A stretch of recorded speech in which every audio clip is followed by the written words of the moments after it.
So we are now joined with Mackenzie Carpenter. How are you, Mackenzie? I'm doing well. How are you?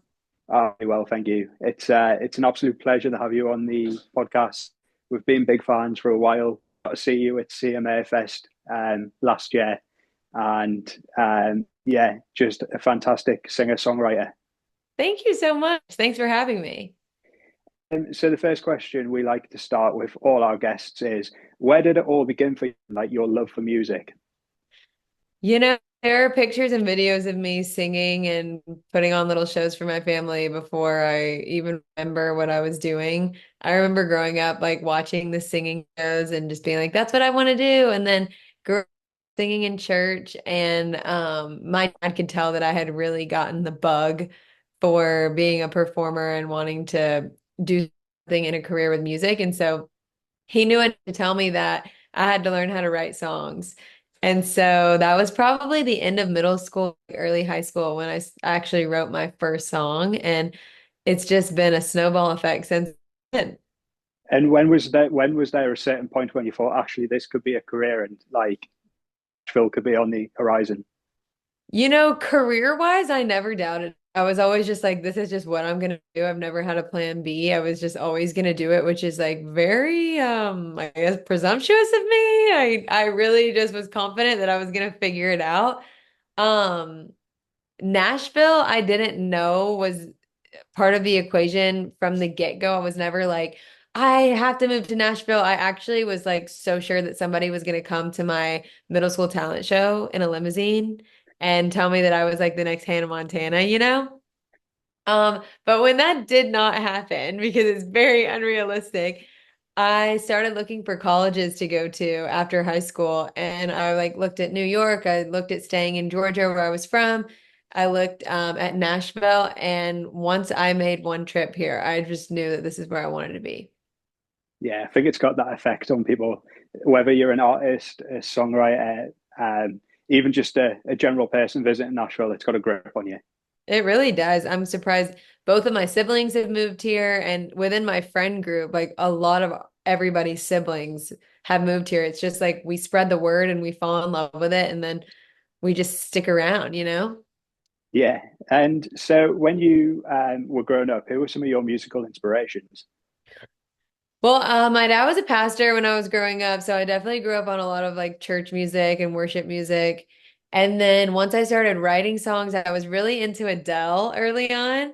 And then my older brother was really passionate about like what I call my classic country, which is like Craig Morgan and like Garth Brooks kind of vibes.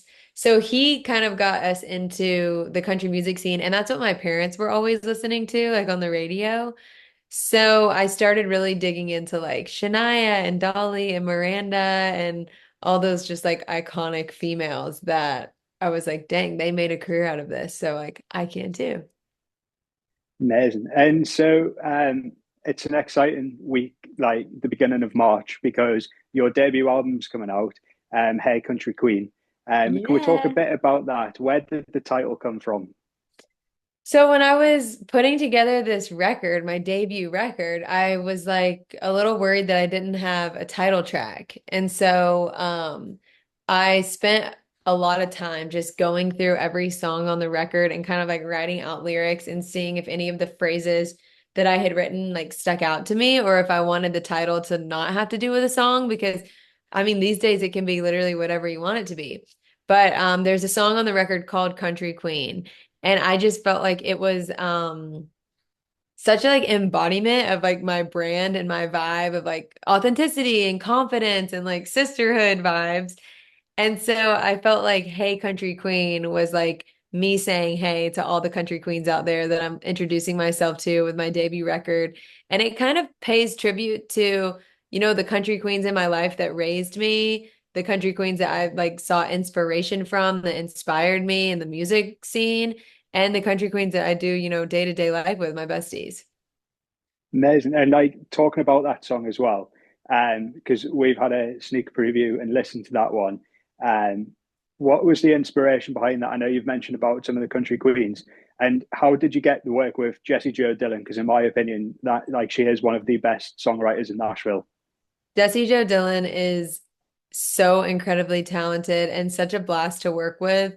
When it comes to how I got to work with her, that was just pure luck. I have an amazing team that helps me book rights and, is fighting for me to get in the right rooms every single day. And so that day, it just happened to be Ben and Jesse Joe. And it was actually Jessie Joe's title, Country Queen. She was just like, as an amazing writer, you try to come up with some ideas that you think would fit the artist. And she did exactly that. And so then I picked up a guitar and I just kind of started playing this vibe that is in the song. And we started writing the song. And I just felt like it was a very like chill anthem, which those things don't really go together. But it's kind of like the Don't Mess with Exes like cousin song to me. It's like such a like female best friend, pick you up, dust you off, like just keep doing you and being the best at it kind of song. And so I think that's like one of the main messages that I want to give off with my personality and my lifestyle and my music. And so it just ended up being a song that lived on. We wrote it a few years ago, and I wanted it to be the last track on the album because it ends with an outro that says, gonna be all right, gonna be all right. And I just felt like that was kind of what I wanted to leave people with after listening through this emotional roller coaster. I can't wait to go back and listen to that track again after hearing that story. And you mentioned "Don't Mess with Exes." Can we talk a tiny bit about that song? And Yeah. I know you said it's like the cousin of that song, but the meaning behind that one as well. So Don't Mess with Exes is a track that I got to write with Brandon Hood and Nicole Gallion, who are two like big influences across this album and two people that I just really, really admire working with. Nicole as a songstress is just like unmatched in my opinion. And Brandon as an instrumentalist and like a producer, he was really special to work with throughout this record because he could help me like not pigeonhole myself and think outside of the box when it comes to like sonically how it sounds. Because I think this record has a lot of diverse sounds, but that was on purpose because I feel like that's how I enjoy listening to music, kind of like a playlist, bebopping around from all different like country, pop, R&B, all the different things that I like to listen to in one car ride. So when we sat down to write X's, it actually took us a while to come up with the concept and the vibe. And I think we almost gave up a few times, but once we said, don't mess with exes, and we realized that that had not been done, it like truly happened in the room that this idea was born. We were all freaking out because we're like, this is such a great idea, such a great hook. And then we got in our heads and we went down all these rabbit holes of how it was supposed to sound. But then once we found the right vibe, which was so Brandon, I think that it just turned out to be one of my favorite songs. It's like a timeless vibe. It's such a girl's anthem, and I'm really proud of that one. Yeah, it's a fantastic song, and like you've mentioned, when you do listen to the album, there is so many different sounds on there, and a good mixture of songs. Some that you can like really party to in the car, or some that you can just like deep down listen to the like lyrics. But can we talk about "Boots On," another great song off the album, and where that one came from? Yeah, Boots On is a song that I wrote. I originally started the song with Brandon Hood and Rhett Akins, and then we ended up bringing in Williams because we were just like we need another, fun perspective on this, and I love to collaborate with Ben. And I had brought in the idea, like, ain't got nothing but my boots on. And the guys were like, whoa, like, is that something you would say? And I was like, heck yeah, why not? And so we started writing it, and Brandon again kind of helped navigate the vibe. It's got like a super retro sound that I think is really cool. And the lyrics are just like so fun and playful. And I think it gives, these ladies in relationships like a fun little risque moment to join in on. Yeah, and one thing that really struck us about your album is that you co-wrote like all the songs on there as well, which I don't think you find like very often these days with artists. But Yeah. that like was that something that you wanted to do from day one, like have that much input into the album? Yeah, thank you for noticing that. That's definitely something that is really important to me. I think when I first moved to Nashville, like I said, my dad told me, you have to learn how to write songs. That's part of being an artist. And then I moved here and they just kept saying it all starts with the song. It all starts with the song. It's all about the songs. And so for a couple of years, I didn't release my first song until a little over 2 or 3 years ago. I need to go back and check that. But I've been here for almost 7 years. And I really just like put my head down. I was like, right, right, right. And, a lot of doors as a writer have opened before doors as an artist have with songs like Villain with Lily Rose, all the cuts that I'm a part of with Megan Moroney. So I really love the writer side. And I think that's the foundation of an artist's career. So I definitely wanted to be involved in that. And I'm thankful that I was able to.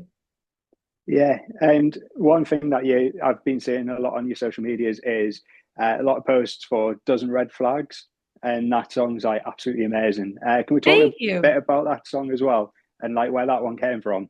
Yeah, Dozen Red Flags is one that I got to write with Brandon Hood and Nicole Gallion as well. And I saw a meme of a guy showing up to a girl that he had obviously like done wrong and was apologizing, but instead of having a dozen red roses, he had a dozen red flags. And I was like, this has to be a song. So I brought it in and we wrote it on Nicole's back porch. And I think it's just such a fun song about like seeing all the signs, but kind of like letting them fool you anyway, because sometimes we just have to do it for the plot, you know? Yeah, absolutely. And stepping away from the album, you released a song, "Country Girls," obviously a spin-off of "Girls Just Want to Have Fun." Yeah. Where did that all come about, and like how fun was it making that track? That was such a fun track to make. Funny enough, I wrote Country Girls Just Want to Have Fun with three guys. I wrote it with my brother Micah, Ben Williams, and Kyle Clark. And I basically came into the writer's room that day and I was like, what if we could write the country version of Girls Just Want to Have Fun? Like, that's the kind of vibe that I want to bring to my live show. And then Kyle was like, well, why don't we just write Country Girls Just Want to Have Fun? And I was like, honestly, why not? I guess that is something that you can potentially do these days. And so, of course, there's like legal stuff and you have to figure out all the red tape when you're, partnering with somebody else's work. But we were like, well, even if it doesn't get cleared, let's just write it. Let's just have fun. We had so much fun. I think it turned out like it's honestly just such a banger. And then it all got cleared and it got put out, and we did a mural in Nashville, and that song has had such a fun life. Yeah, it's definitely one that we've got on our playlist. Thank you. Not even like, but talking about like your songwriting, obviously you've wrote quite a few songs now. What is your most favorite song that you've ever written? That's a tough one. For another artist, I would have to say one of the songs I'm most proud of is Hair Salon by Megan Moroney. That's just like a really, really special one that has always resonated with me. Yeah, it's a great track. We're big fans of Megan Moroney. I think we'd seen her like a handful of times last year. And um, how did your relationship come about with Megan Moroney as well? Like, how did you become friends? Megan and I became friends through another writer artist in town named Kyle Clark. Him and Megan were at UGA together, and I grew up a little bit outside of Athens, which is where the University of Georgia is. And Kyle just connected us. He was like, I know this girl, she's really talented. She goes to Georgia. Like, do you want to write together? And so I was like, heck yeah. So she came over. We all just like wrote on my parents' back porch. And then we just kept in touch over the years. And then eventually she moved to Nashville and we just kept writing together. And through just trial and error, every day you're just like showing up to new co-writes. And so we kept in touch. She found people that she loved to write with. I found people that I loved to write with. And then one day, randomly, it just ended up being me, Megan, Micah, my brother, and Ben Williams. And we just like something about us four in the room just clicked. And we had just as much fun just hanging out and talking as we did writing the songs. And then we weren't just having fun, we were actually writing really great songs. And that was like literally the, very beginning of her career. We had no idea like where songs like I'm Not Pretty and Hair Salon and God Plays a Gibson and Nothing Crazy were gonna go. But it was really cool to see where they went. Yeah, it's really cool. And then knowing each other from like back then to like where you are now, and then you're also going to be going on tour with her when she both in like your home like state as well. Yeah, we're gonna be back in Athens, like where we first met, which is just such a fun full circle moment. I'm really thankful for her in the way that we've both kept our relationship alive, like our friendship, our writer's relationship, and how she, is always supportive of my artist relationship as well. It's really special. Amazing. And you've got so many accolades as well. Like when I was reading through the list before, and like this year, like Music Row magazine's like you're the next best thing, class of 2025. Like, how does it feel getting all these accolades? Do you ever feel pressure when you receive them? You know, I really don't feel pressure. I feel more accomplished. I feel really excited that they've heard something that, turned their ear, turned their head, made them want to put their name next to my name. Like it's sort of a stamp of approval that it really means a lot. Yeah, I can quite well imagine. And across the UK, like I know a lot of people have asked for you to be on our podcast. Is there any chance that you would be coming across to the UK over the coming years to do some shows? Well, I'm headed to London in March to be a Right, part of C to C. amazing. And is that down at the O2 Arena? It is. And do you know what stage you're playing on? I don't know off the top of my head. We'll have to add that in later. Oh, well, we're so excited to catch you again on our home soil. Again, like I said, we'd seen you in Nashville last year, and it was just fantastic down on the Dr. Pepper stage. Thank you. Um, but obviously, the next couple of months are going to be really busy with your debut album. But what has the rest of 2025 got in store for you? Well, we're kicking it off with some shows in the States. Then we're doing London and Australia. And then I'm going to be popping up at Stagecoach and then hitting the road with Megan. So we got a full plate right now, and I'm excited to get the album out and keep things rolling. Oh, well, we're so excited to see what the rest of the year's got in store for you there, Mackenzie. And hopefully, we'll catch up when you come across to London. I hope so. Thank you so much for having me. I'm looking forward to getting over there. Yeah, it's been a pleasure, and everyone's so excited to have you across here. It's been a long time coming, but it's finally happening. I'm so Uh, excited. and once again, thank you for taking your time out your day to come on the podcast and speak with us. Thank you. Hopefully, I'll see you soon.